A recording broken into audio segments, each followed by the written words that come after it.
বাংলাদেশ প্রাণী সম্পদ গবেষণা ইনস্টিটিউট BLRI উদ্ভাবিত এভিয়ান ইনফ্লুয়েঞ্জা ও ছাগলের গুটি বসন্ত টিকার উপাদান প্রাণী সম্পদ অধিদপ্তরের কাছে হস্তান্তর করা হয়েছে। এর মাধ্যমে দুটি রোগের প্রতিষেধক বাণিজ্যিকভাবে উৎপাদন ও খামারি পর্যায়ে সম্প্রসারণের পথ উন্মুক্ত হলো। সচিবালয়ে মৎস্য ও প্রাণী সম্পদ মন্ত্রণালয়ে আয়োজিত অনুষ্ঠানে এই হস্তান্তর প্রক্রিয়া সম্পন্ন হয়। ভাইরাসের কারণে দেশের পোলট্রি শিল্পে মুরগির ডিম উৎপাদন 14 থেকে 70% পর্যন্ত কমতে পারে। 2024-25 অর্থ বছরে এই ভ্যাকসিন আমদানিতে খরচ হয় 900 কোটি টাকারও বেশি। দেশীয় প্রযুক্তিতে এর উৎপাদন শুরু হলে বিশাল অঙ্কের বৈদেশিক মুদ্রা সাশ্রয় হবে এবং খামারিরা সাশ্রয়ী মূল্যে প্রতিষেধক পাবেন। অন্যদিকে গুটি বসন্ত ভ্যাকসিন ছাগলের প্রাণঘাতী সংক্রামক রোগ নিয়ন্ত্রণে সুরক্ষা দেবে।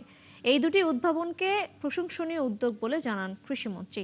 এ সময় সাংবাদিকদের প্রশ্নের জবাবে তিনি বলেন, ইলিশের উৎপাদন বাড়াতে নদীর ড্রেজিং ও নিষিদ্ধ মৌসুমে জেলেদের কর্মসংস্থানের উদ্যোগ নিয়েছে সরকার।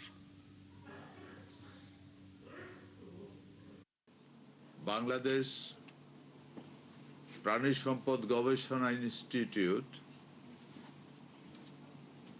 উদ্ভাবিত এভিয়ান ইনফ্লুয়েঞ্জা বা H9N2